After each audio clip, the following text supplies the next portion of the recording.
Bonsoir à tous et bienvenue sur C8 pour un nouveau voyage au bout de la nuit, une nouvelle soirée littéraire. Alors ce soir, je vous emmène avec le livre Le Bachelier de Jules Vallès. Jules Vallès qui est un journaliste et écrivain, journaliste engagé. Il a créé Le Cri du Peuple et sera membre de la Commune. Écrivain, toutes ses expériences se retrouvent dans sa trilogie romanesque et autobiographique, L'Enfant, le Bachelier, donc, que nous allons lire, et L'Insurgé. Ce roman, Le Bachelier, second volet de la trilogie, paraît d'abord en feuilleton sous le titre Mémoire d'un révolté dans le journal socialiste Révolution française en 1879 et en livre, enfin, donc sous son titre définitif en 1881. Nous allons donc poursuivre la lecture. N'hésitez pas à réagir sur les réseaux sociaux #VBN ainsi que sur notre page Facebook Voyage au bout de la nuit. Cela nous fait toujours réellement plaisir de vous lire. Nous allons continuer la lecture.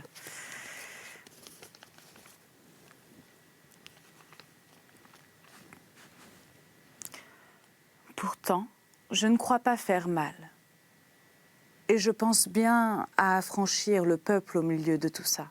C'est vrai que j'aimerais bien un grand chapeau à plumes, un sabre au bout d'une ficelle et la large ceinture tricolore. J'ai été si mal mis quand j'étais petit. Tu voudrais la vie des camps? Parce que c'est encore du bousin, du grand bousin. Parce que tu sors du collège, que tu n'aimais pas, mais que tu as la haine des pions. Parce que tu as été battu, fouetté, humilié, et que tu voudrais fouetter à ton tour. Tu as été fouetté dans les coins, tu voudrais fouetter devant l'histoire. On te mettrait au séquestre, tu voudrais envoyer à Signe-Marie, moutard, qui croit que tu songes à sauver le monde.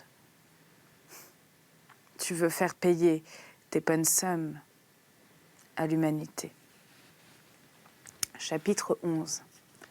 Le comité des jeunes. On n'a pas de journal, du moins faudrait-il un comité.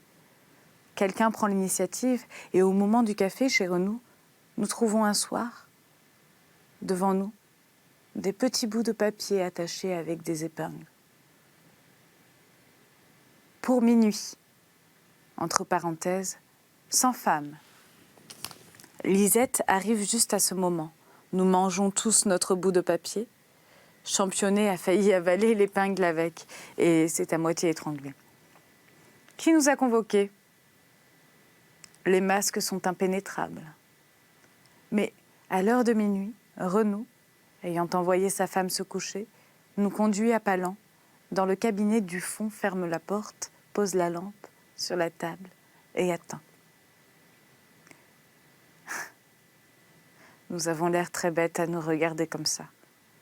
C'est moi, citoyen, qui ai pris sur ma tête de vous réunir, dit Matoussin, se levant tout d'un coup. Il est malheureusement à côté de Championnet, qui tient la bouche ouverte depuis l'après-midi à cause du mal que lui a fait l'épingle. Matoussin le heurte avec son coude. Championnet referme la bouche précipitamment et se mord la langue. Il ne pourra que voter, mais pas parler. Il lui est défendu de parler. C'est moi qui ai pris l'initiative d'une convocation citoyen, reprend Matoussin. Convocation nécessaire, je crois, au salut de la Révolution. Oui, oui, disent tous ceux qui peuvent parler, pas Championnet. Je vous propose au nom de l'une et indivisible de nous constituer en comité secret. Et je demande qu'on lui donne dès à présent un nom.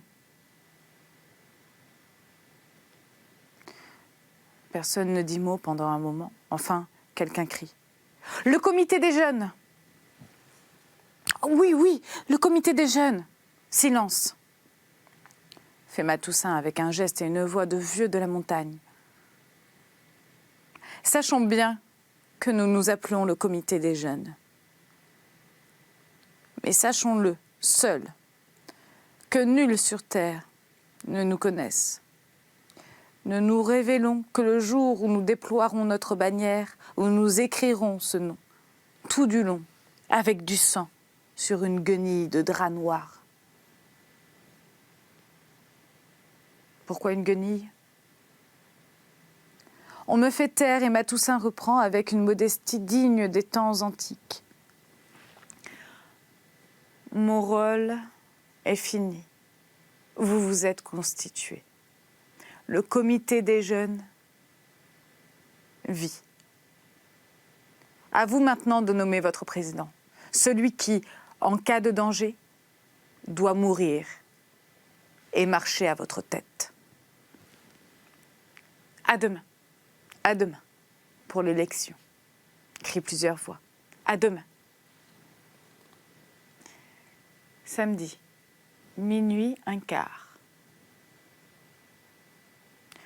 On vient de dépouiller les votes. On a voté sur de vieilles cartes prises dans un jeu de Bézigu qui restera dépareillé. Et on ne fera plus le 500. J'avais le valet de carreau et j'ai allumé ma pipe avec. Vintra, 3 Vintra, comme ça on sait bien qu'il s'appelle Vintra le mec. Donc ça c'est le héros et l'auteur en même temps, Jules Vallès qui se nomme Vintra dans son espèce d'autobiographie. Donc 3 Vintra, c'est la majorité. Nous sommes 5. Frémissement. Je suis appelée à prendre place au fauteuil. Je passe derrière la table. Très pâle.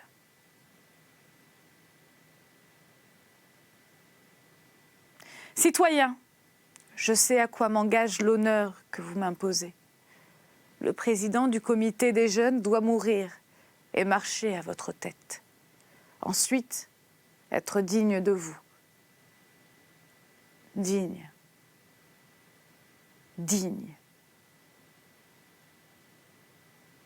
J'ai l'air de sonner les cloches. Digne.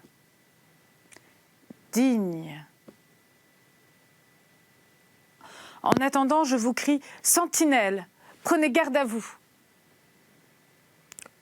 Ouhou. Je ne sais pas comment ils l'ont dit le ouhou, mais moi je le dis comme ça. Chacun se retourne.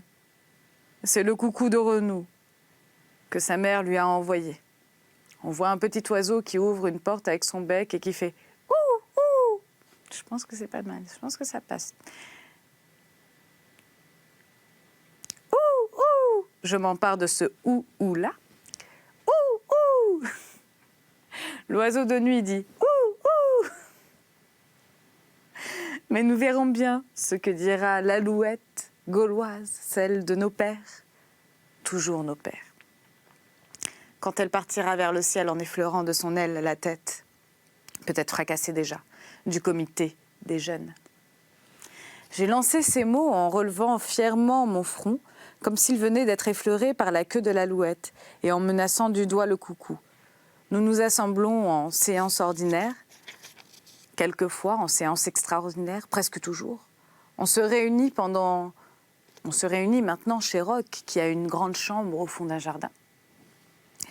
C'est commode, on peut y entrer sans être vu. On prend un corridor où il y a des araignées. On trouve la porte des lieux à droite, à gauche. On avance à travers des gravats. On y est. Je me fatigue vite de tout. Je suis un drôle de garçon. Au bout de 2 mois, ça finit par m'ennuyer de passer par ce corridor où il y a des araignées, de pousser la porte des lieux. On dérange toujours quelqu'un. De marcher sur ces gravats qui usent les souliers. Je me relâche comme conjurée. Quelquefois, je ris comme si l'histoire ne me regardait pas. Ma Toussaint nous a assuré maintes fois que l'histoire nous regardait. Fin novembre 51. Mauvaise nouvelle, privée et publique. J'ai perdu la leçon de mon russe. L'actrice des délassements est partie au diable. Il l'a suivi. Je reste avec mes 40 francs par mois et des habits râpés. C'est dur. En politique, le ciel est noir, La République sera assassinée un de ces matins au saut du lit. Les symptômes sont menaçants. La patrie est en danger. Nous n'avons peut-être pas été si fous et tellement gamins de nous constituer en comité. Quoique j'en ai rougi de temps en temps, tout seul. Et mes camarades aussi, je crois bien. Mais cependant, ne vaut-il pas mieux que nous ayons joué aux soldats, même aux tribuns, et que nous soyons là, ne fût-ce que nous 5, pour sauter dans la rue et appeler aux armes. Si Napoléon fait le coup, nous pouvons entraîner et réunir 10, 20, 30 étudiants. Auprès des jeunes gens, ces mots de comité font bien. Et ils croient être dans un cadre d'armée. Suivre un mot d'ordre venant de chefs élus. Je sens bien que je marcherai, moi, plus confiant devant un groupe d'hommes qui se seraient triés, qui auraient la gloriole du danger, l'émulation du courage, l'air crâne et un bout de drapeau. Nous aurons cela. Et nous nous surveillerons l'un et l'autre. Nous pensons bien que nous ne sommes pas des lâches, mais nous ne savons pas ce que c'est qu'un coup de fusil, un coup de canon, seul devant les balles, sous les boulets. On aurait peut-être peur. Il ne faut pas se vanter d'avance, mais je sais bien que devant mes amis, je ne voudrais pas reculer. Et mon courage me viendra beaucoup de ce que j'ai juré d'être brave dans ces séances à la chandelle. Ces discours, ces phrases, ce latin, ces images, tout cela a eu du bon si nous nous sentons engagés vis-à-vis de nous, sinon vis-à-vis du drapeau. Ne rions pas trop du comité des jeunes. Rire. C'est fini de rire. Tous les matins, le journal apporte une menace de plus. Et tous les matins nous trouve plus simples et plus graves. Tout ce qui était fantasmagorie, parodie du 93, du 9-3, parodie de 93, s'est évanoui. La mise en scène des séances de nuit a disparu. Nous faisons moins de phrases, on ne se moque plus de championner. Nous sentons venir le froid du danger et nous en avons le frisson. Ce n'est pas la crainte du combat, ni des blessures, ni de la mort. Je ne crois pas, mais il y a dans l'air la fièvre de l'orage. Que fait donc la montagne? Elle est en grand un comité des jeunes. On dirait qu'ils n'ont que l'envie d'être éloquents et que cela suffit pour écarter le péril révolutionnaire de 4 sous. Le flafla des phrases, que signifie-t-il à côté du clic-clac des sabres? Dimanche 25 novembre. Quelle journée celle d'aujourd'hui. Nous étions tous réunis chez Renaud. Lisette était là. On n'avait plus à se cacher d'elle, à voiler ses paroles. Elles étaient rares, les paroles, et de celles que tout le monde peut entendre. Rares et tristes. Pendant que nous étions au coin du feu, on votait dans Paris pour nommer un député dans je ne sais quel arrondissement en remplacement d'un autre. Lugubre farce. Le vote par ce temps de menaces et de haine avec ce bruit d'éperon dans les couloirs de la Chambre. La neige assourdissait les pas dans la rue, sans savoir pourquoi nous avions tous le front chagrin, la poitrine serrée. On ne s'est point disputé ce dimanche-là. Au contraire, il me semble qu'il y avait un rapprochement de cœur entre nous et qu'on se demandait pardon tout bas, l'un à l'autre, ce qu'on avait pu se dire de blessant et d'injuste depuis qu'on se connaissait, comme si on allait être tout à coup appelé à se joindre contre le malheur. Chapitre 12, le 2 décembre. Vintra. On casse ma porte. Vintra. Vintra. C'est comme un cri de terreur. Je saute du lit et je vais ouvrir, étourdi. roc, pâle et bouleversé. Le coup d'État! Il me passe un frisson dans les cheveux. Les affiches sont mises, l'Assemblée est dissoute, la montagne est arrêtée. Rendez-vous chez Renaud, tous, tous. Je grimpe au sommet de l'hôtel et je tire de dessous une planche, un pistolet et un sac de poudre. J'ai ce pistolet et cette poudre depuis longtemps. Je les tenais en réserve pour le combat. Alexandrine s'accroche à moi. Je l'avais oubliée. Elle ne compte plus. Elle ne comptera pas un moment. Tant que la bataille durera. Elle ne pèse pas une cartouche dans la balance. Je ne lui dis que ces mots. Si je suis blessée, me soignerez-vous?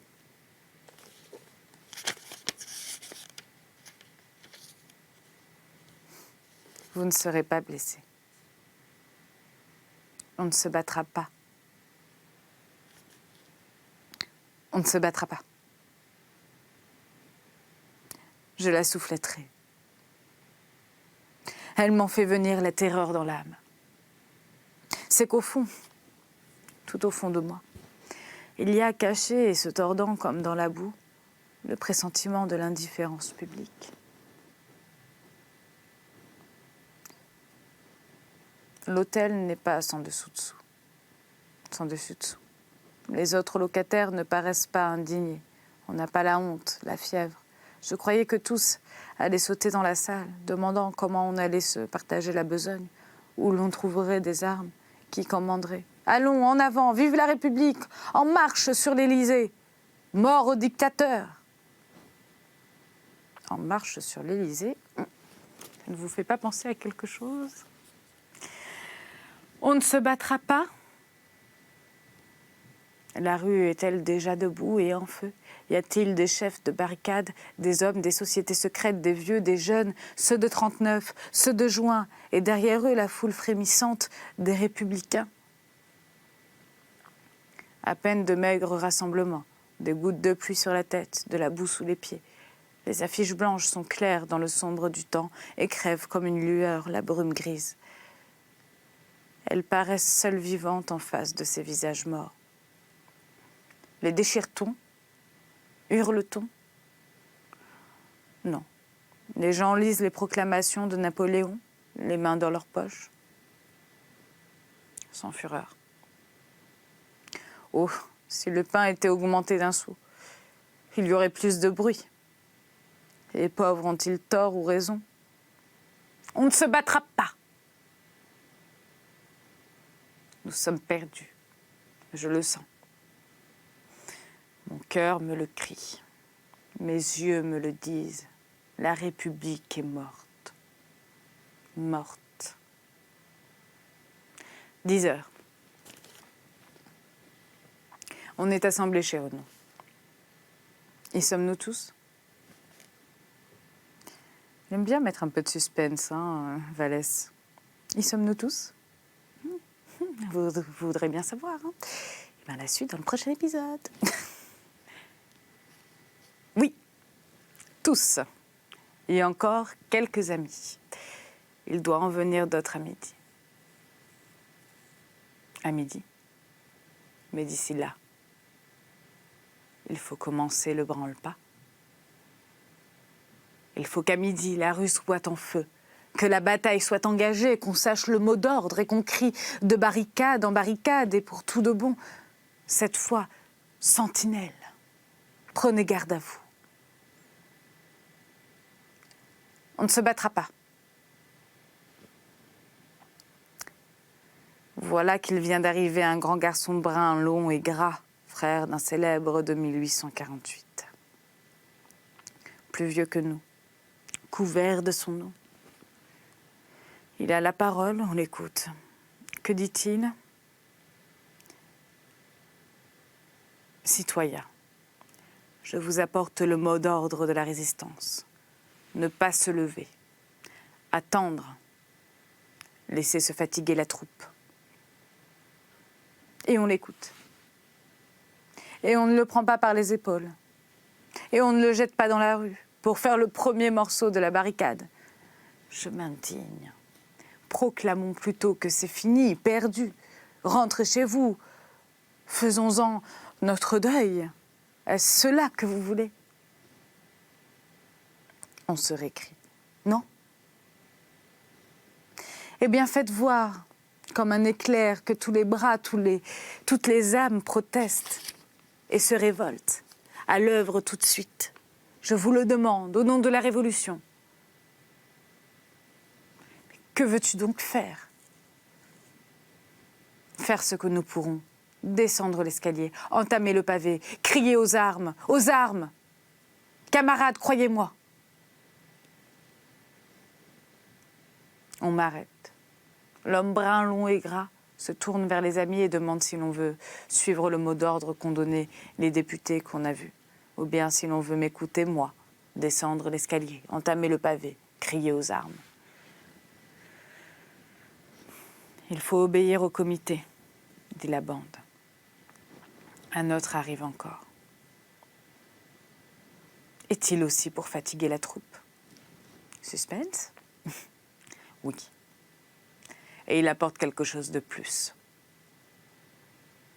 On fera passer, dit-il, un mot d'ordre pour ce soir. Ce soir, rendez-vous place des Vosges. Mes camarades me regardent. Suis-je convaincue cette fois? Convaincue? Je suis convaincue que nous sommes perdus, convaincue que nous sommes des enfants, convaincue que si nous étions des hommes d'action, nous aurions déjà une barricade commencée. Nous serions tout seuls, hasardons-nous, le plus près à se ranger de mon avis. Et la voix frémissante. Tout seul. Mais si tout le monde en dit autant, c'est la lâcheté sur toute la ligne. Que ceux qui parlent de fatiguer la troupe aillent derrière les soldats, les mains dans leurs poches, avec des chaussettes de rechange. Allez chercher des chaussettes, monsieur. Moi, je dis qu'il faut aller chercher des combattants et en faire venir en commençant le combat. Où le commencer? Où nous voudrons, encore une fois, sous ces fenêtres, n'importe où. Et je m'offre à arracher le premier pavé. Ce n'est pas pour montrer que j'ai du courage. C'est pour indiquer que je sens venir la défaite à pas de loup. Je ne crois pas que nous pouvons, à nous 10, sauver la République, mais nous monterons sur un tas de pierres, sur le plus haut tas, et nous crierons « À nous! À nous !» Voyez, nous sommes 10 hommes de 18 ans, en redingote, 10 des écoles, que les blouses viennent nous commander. Je m'accroche aux habits, au regard de mes camarades. Il paraît que je dis une folie. On me blâme, on me parle même avec colère. Tu commences par insulter ceux qui viennent avec nous. Je n'insulte pas, je dis que c'est insensé de croire que la troupe sera fatiguée avant nous. Je dis que nos souliers seront usés, nos bas percés, nos talons mangés, nos voix cassées avant que les soldats aient une ampoule. Fatiguer la troupe. Le dégoût et la douleur m'étranglent. On ne se battra pas. Voilà, c'est ainsi que se termine donc ma deuxième lecture de Le Bachelier de Vallès. N'hésitez pas à réagir sur les réseaux sociaux #VBN ainsi que sur notre page Facebook Voyage au bout de la nuit. Et je vous dis à tout bientôt pour la suite de la lecture. À tout bientôt.